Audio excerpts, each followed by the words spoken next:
If you are over 50, if you have lived through more than one economic cycle, if you remember when a handshake actually meant something, then you already know a hard truth most people refuse to accept.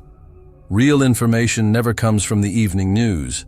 It comes from the fine print, from page 500 of regulatory filings, from documents quietly released late on Friday nights when markets are closed and attention is gone. That is where power hides. And what we are about to talk about does not exist for entertainment. It exists to separate those who prepare from those who freeze. Do me a favor. Forget loyalty to channels, personalities, or narratives. This is not about me. This is about you. About whether you will be informed before the switch flips or confused after it does. Because what unfolds in the next few minutes could determine whether you maintain access to your own money or discover too late that permission replaced ownership.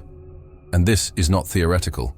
It is happening now, in real time, across borders, quietly, deliberately, and without debate. Where are you watching this from? The United States? Europe? Somewhere else entirely? That question matters more than you think, because what many still believe is a local policy shift is already global. Similar rules have been approved, activated, or mirrored across multiple financial systems within the same narrow window. This is not coincidence. When dominoes fall in sync across continents, it signals coordination, not chance. And coordination only happens when risk is already known. Now let's talk about timing. On a Friday evening, at exactly 5 p.m., banks across America locked their doors. Employees went home, markets went dark. The financial system entered its usual weekend hibernation, but this time, something changed in the silence. Between market close and Monday morning, a new rule quietly came alive. No headlines, no alerts, just activation. By the time most people noticed, it was already law. They gave it a harmless name, a liquidity preservation directive. A phrase so sterile, so boring, so intentionally dull that almost no one questioned it. But behind that language sat a fundamental shift in how people can access their own money. The timing was intentional. Regulators understand something most depositors do not.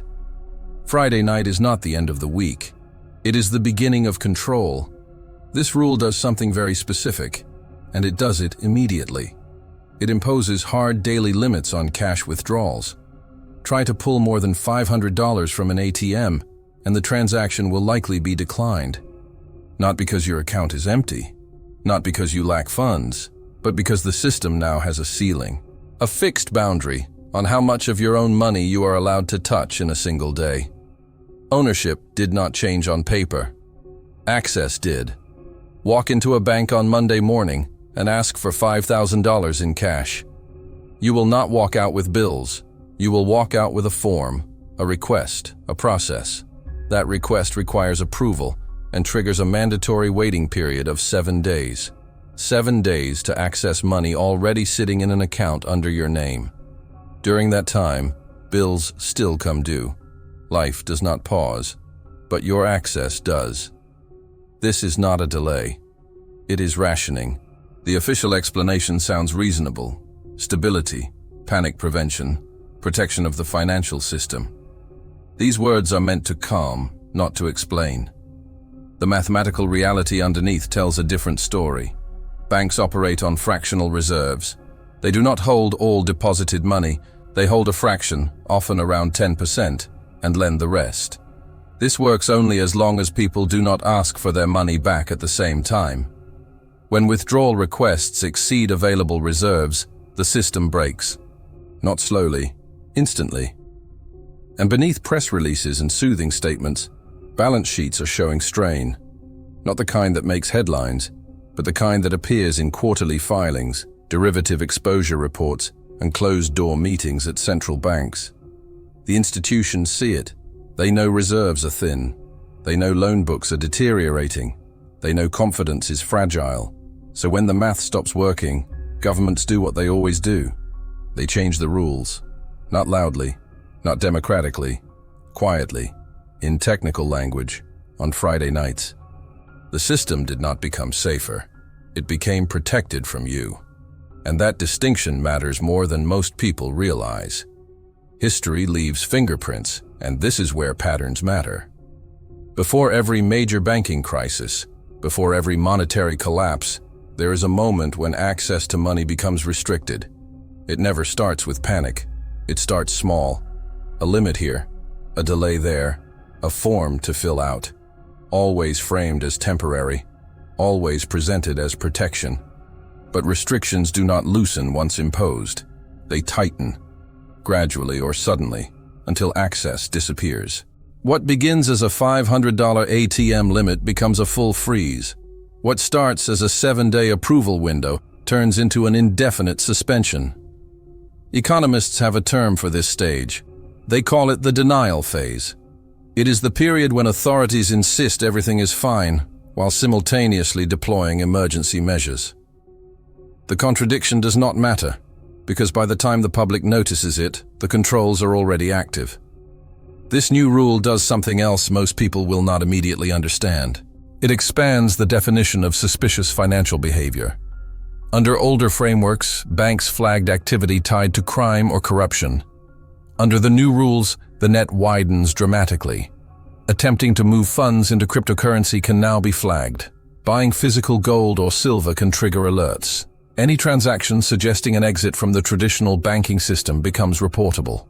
Once flagged, accounts can be frozen for up to 30 days. Not because of proven wrongdoing, not because of criminal charges, but because someone attempted to move wealth outside approved channels. 30 days without access. 30 days where rent is due, payroll must be met and life continues, but money is locked. This is not about safety. It is about building a fence around the exits, and the fence is being built quietly, on Friday nights, while people plan their weekends, while markets sleep. The question depositors should be asking is simple. Why now? What do regulators see that they are not saying? And how much time is left before the fence becomes a wall?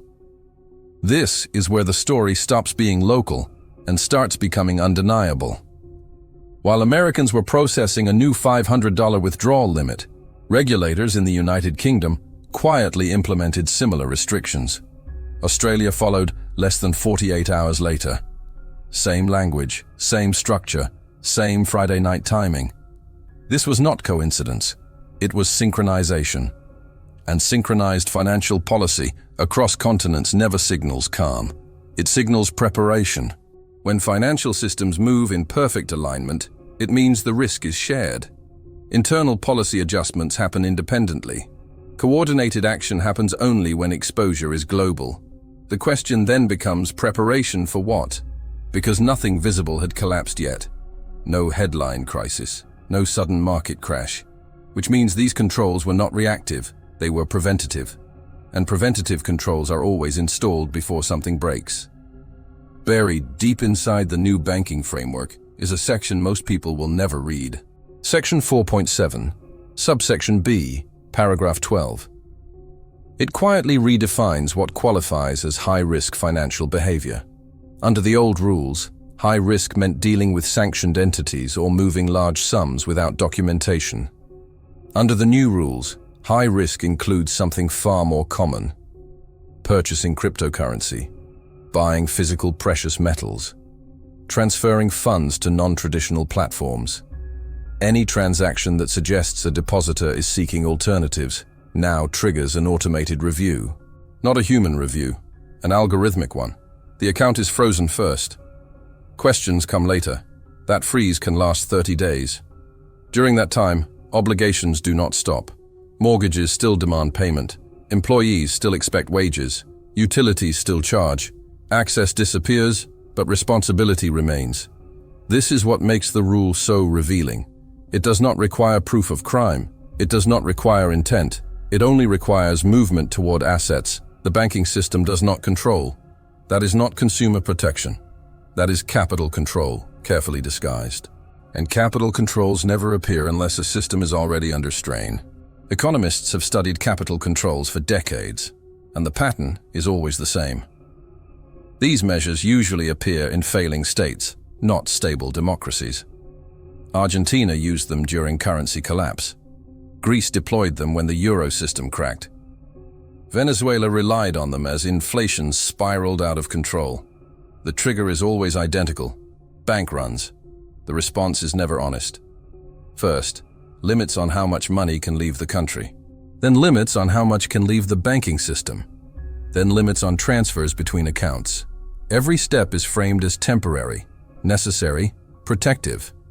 But temporary measures have a habit of becoming permanent when the underlying problem never gets solved, and debt-based systems rarely solve their core problem.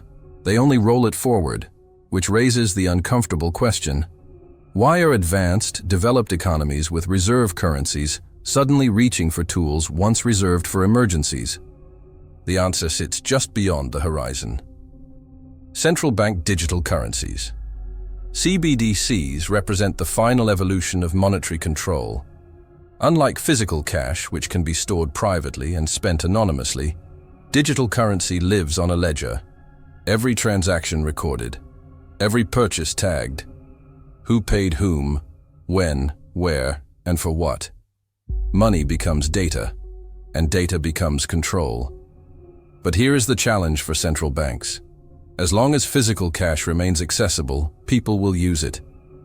As long as ATMs dispense freely, withdrawals will continue. As long as alternative stores of value remain easy to acquire, diversification persists. The only way to make digital money inevitable is to make everything else inconvenient. This new banking rule is the bridge. Restrict cash access and friction appears. Flag alternative assets and fear follows. Turn traditional banking into a maze of delays and approvals, and suddenly digital solutions look attractive. Instant transfers. No withdrawal limits. Scan your face and move on. That is the pitch. And it only works once the alternative has been made unbearable. This is not speculation. The blueprint has already been published. The Bank for International Settlements, often called the Central Bank of Central Banks, released a paper 18 months ago outlining this exact strategy. They gave it a simple name: making cash expensive. The theory is straightforward. If using physical money becomes slow, inconvenient, or risky, people will voluntarily migrate to digital alternatives without being forced. How do you make cash expensive? Withdrawal limits, processing delays, suspicious activity alerts, branch closures, ATM network reductions. Small obstacles layered on top of each other until access feels like punishment. Death by 1,000 inconveniences, none of them dramatic on their own. Together, they change behavior. While this happens, the infrastructure for programmable money is quietly built. Programmable money is currency with conditions attached. A dollar that can only be spent at certain stores. A dollar that expires if unused after 30 days. A dollar that cannot be spent on specific goods or services. This is not science fiction. China's digital yuan already supports these functions. Sweden is testing similar features. The European Central Bank's digital euro proposal includes targeted spending capabilities. And now the United States banking system is creating the conditions that make such a system not just possible, but necessary. Because once cash becomes unreliable, once alternative assets trigger scrutiny, once traditional banking turns into friction, people will ask for convenience. They will trade privacy for efficiency. They will accept programmable money because it feels better than waiting 7 days for access to their own savings. That is how control is sold, not as force, as relief. There is another layer to this that rarely gets discussed. Small businesses live on cash flow, not cash in the literal sense, but speed. The ability to move money without friction. A restaurant pays suppliers daily. A contractor covers payroll weekly. A retail shop restocks constantly. These operations run on thin margins where timing matters more than volume. A 7-day delay is not inconvenient. It is fatal. This rule does not affect large corporations the same way. They do not rely on consumer banking rails. They move money through corporate accounts, credit facilities, and internal settlement systems that bypass retail restrictions. Liquidity remains intact at the top, while it evaporates at the bottom. The result is a two-tier economy. One where institutions operate freely and small operators suffocate. This is not accidental, it is structural. Wall Street retains access, while Main Street fights for permission. As small businesses fail, consolidation accelerates. Market share concentrates. Dependency increases. The system becomes easier to manage when fewer actors remain. Control scales better than freedom. Most people will not notice this shift immediately.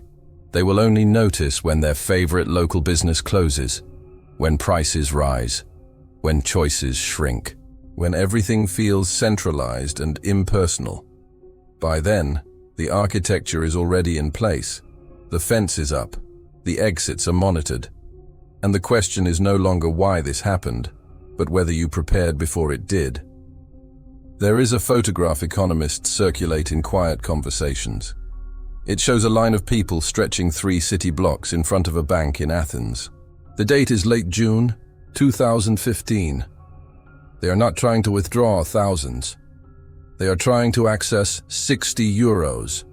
That was the daily limit. The restriction had been announced on a Sunday night. By Monday morning, an entire nation was rationed.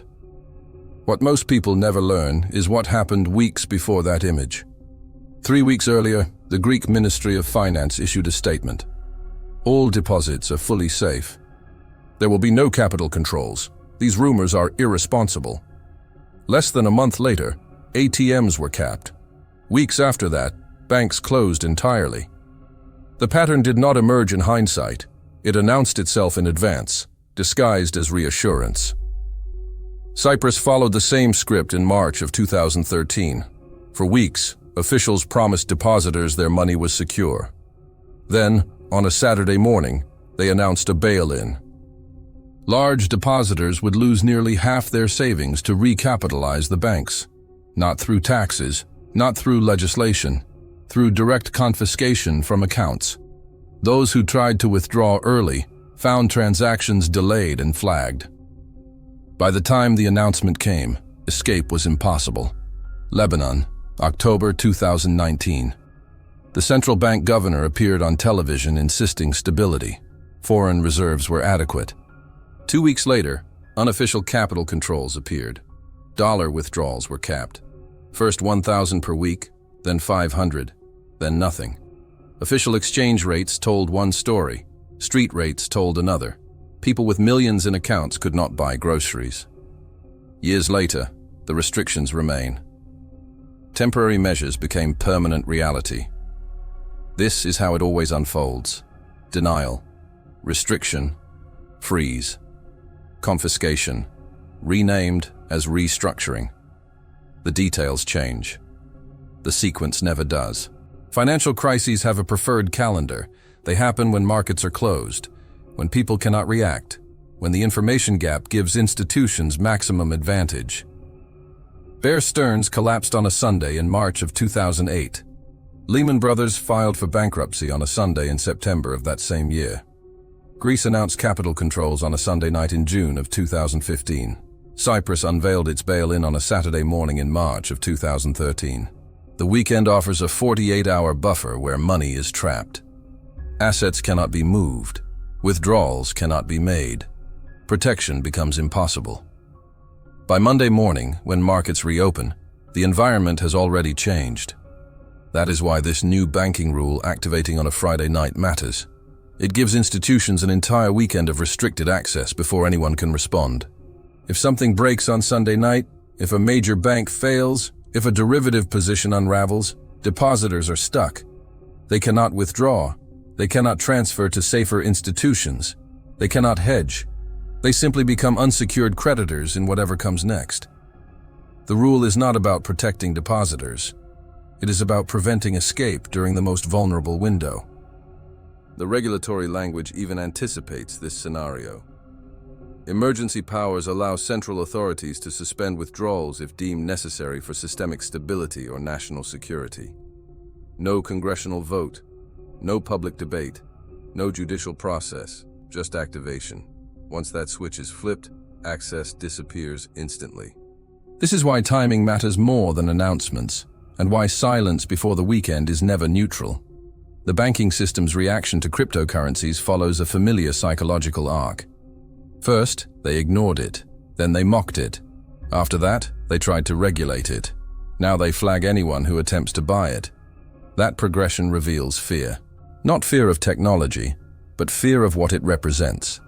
An exit. Every dollar that moves into decentralized assets is a dollar that leaves a balance sheet. Every person who stores value outside the system is one less person dependent on permission. The new rule does not ban cryptocurrency purchases outright. That would trigger resistance. Instead, it makes them suspicious. Reportable. Subject to 30-day holds. It adds friction. It adds anxiety. It creates just enough discomfort to discourage most people while preserving the illusion of freedom. Control works best when it feels optional. But friction cuts both ways. It slows exits, but it also proves why exits matter. When accounts freeze without charges, when access disappears without crime, the question shifts from compliance to survival. People begin to understand that access is conditional, and conditional access is not ownership. Beyond assets lies another layer: community. When banking systems restrict movement and digital surveillance expands, informal economies grow. Barter networks emerge. Direct exchange replaces intermediaries. People who grow food trade with those who provide services. Skills become currency. Relationships become liquidity. This is not regression. It is redundancy. A parallel system operating outside digital oversight. Cash transactions. Local trade. Trust built face-to-face. These increase in value as official systems tighten. Building these connections before crisis creates resilience. Because when systems fail, they demand something many will not accept: total compliance in exchange for access. And that trade becomes harder to refuse when alternatives already exist. What remains is the part most people prefer not to confront. The philosophical core beneath all the mechanics, rules, and timelines. Wealth inside the system is not ownership. It is permission. Numbers on a screen that can be paused, limited, flagged, or frozen with a single administrative decision. Wealth outside the system is different. It is access without approval, control without intermediaries, action without waiting. History shows that people who survive financial transitions are not the ones who react during the crisis. They are the ones who reposition before it becomes visible. They diversify not only across assets, but across systems. They build redundancy. They create options. They avoid single points of failure. They understand that real wealth is measured by what you can still access when permission is denied. Right now, the sequence is clear.